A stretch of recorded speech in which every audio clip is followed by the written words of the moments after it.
Estem ja a la fase d'ascens a segona divisió A. No ha pogut anar pitjor esta primera jornada. Sí, perquè ni l'Orihuela ni Huracán han aconseguit el que volien, que era passar a la següent ronda.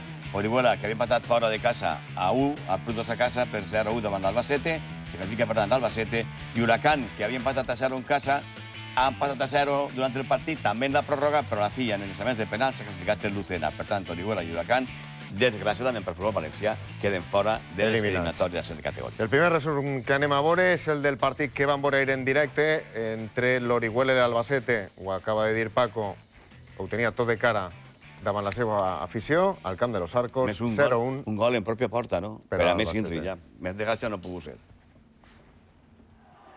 A los Arcos acabaren així, decepcionats, mentre els seguidors de l'Alba esclataven com a bojos, però a l'estadi de l'Orihuela s'havia cuinat l'ambient que requeria l'ocasió. L'1-1 de la nada havia elevat les expectatives, però el cert és que als 29 minuts l'Albacete volteja l'estat d'ànim dels locals. Víctor Curto va conduir l'acció, combinant amb Tete i després dels retrucs, Flequi acabà espentant el baló cap a la seva porteria. Alguns aficionats entraren en el terreny de joc sense que la seguretat privada poguera impedir-ho. Després el pal que subjectava la xarxa de la porteria d'Unai Alba va caure, més temps perdut. Nos ha costado, ¿no?, meternos en el partido. Al final no sé si los nervios o porque el rival ha sido mucho mejor. En el 36 l'Albacete perdonà, o millor dit, Navarro salvava el 0-2. Curto i Tete fabricaven de nou la jugada.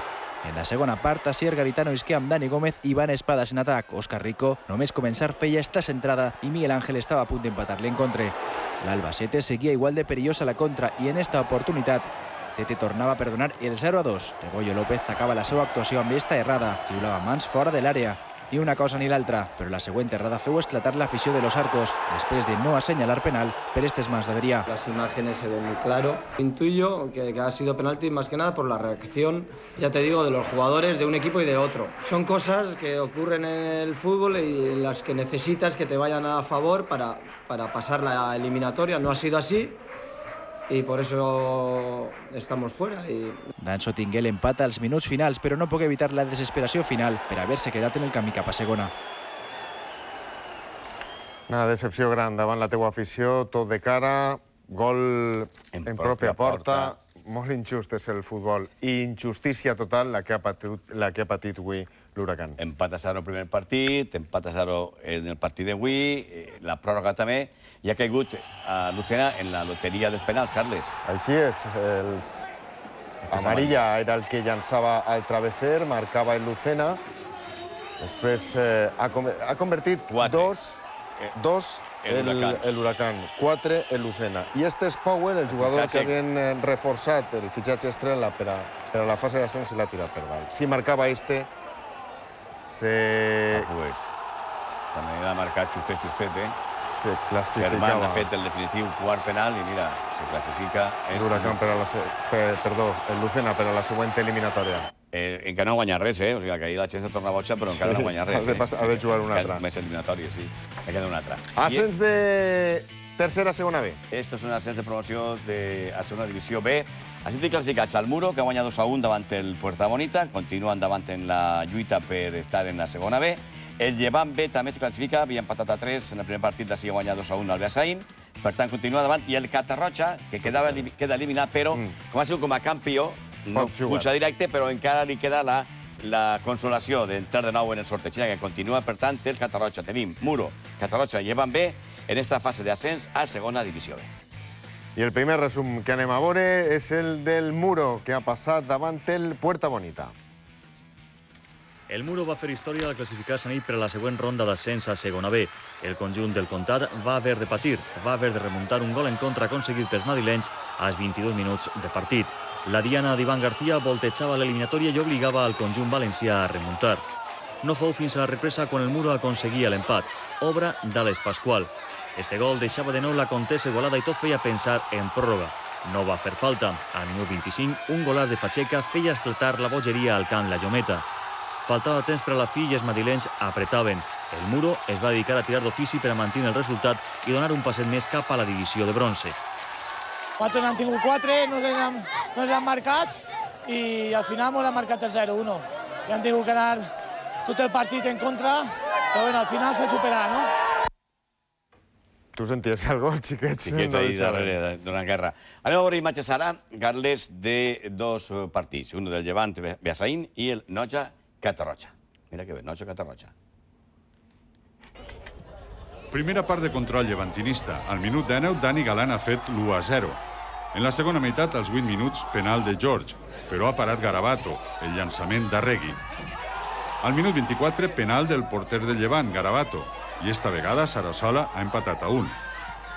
Intentamos, bueno, si no podemos tener la pelota y jugar bonito en ataque, como se suele decir, pues intentamos hacer las cosas bien en defensa, juntarnos y ser un equipo agresivo e intenso, que hoy en día en el fútbol profesional es importante. Dos expulsats per protestar al Beasain, que ha acabat amb 9, i en el minut 47 Roger ha fet el definitiu 2-1.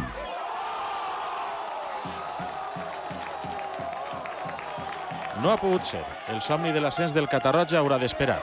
No ho tenien gens fàcil els valencians. Havien de remuntar un 0-2 encaixat fa una setmana al Mundial 82. Els seguidors han desafiat el marcador i la distància i han acompanyat l'equip a la localitat càntabra de Noja. El Catarroja ha tingut les seues opcions, com ara està caiguda en l'àrea local, en la que l'àrbitre basc, l'expuru Sanz, no ha assenyalat res. O és altra en la que el remà de l'arier d'un Catarroja avui vestit de roig se'n va als núvols.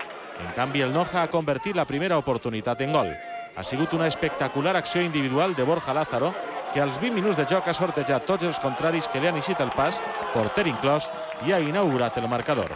Este gol ha fet molt de mal als valencians, que fins a aquest instant havien sigut millors. A les acaballes del primer temps s'ha acabat el partit. Esta centrada llarga des de la dreta, la rematada de cap Borja Lázaro per a sentenciar l'eliminatòria. Este jugador ha marcat 3 gols en els 2 partits. La segona part ha sobrat. Era una misión imposible para el Catarroja. Pues no, en los 2 partidos el Noja nos ha ganado la partida deportivamente, hemos luchado hasta el final, como habéis visto aquí, hasta el último minuto hemos corrido como jabatos, pero no ha podido ser. Dar la enhorabuena al Noja y nosotros a luchar en las 2 eliminatorias que nos quedan, que hay que conseguir el ascenso. El Noja ha celebrat el tercer ascens a segona B en la seva història. El Catarroja espera ara rival per a la segona ronda, d'un camí una mica més llarg, però que també pot desembocar en un ascens històric que seria el primer en la seva història a la segona B. L'Alzira també s'ha quedat fora de l'eliminatòria per l'ascens 1-0. Juste supera Cito Peralt. S'avançava el Sarinyena, que ja havia guanyat 0-1 al Lluís Sunyer Picó d'Alzira.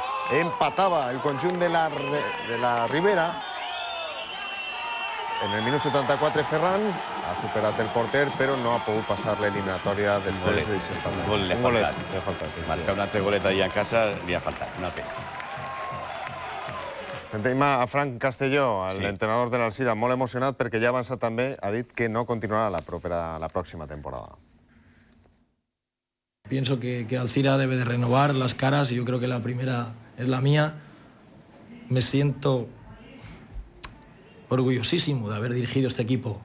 Me pongo hasta...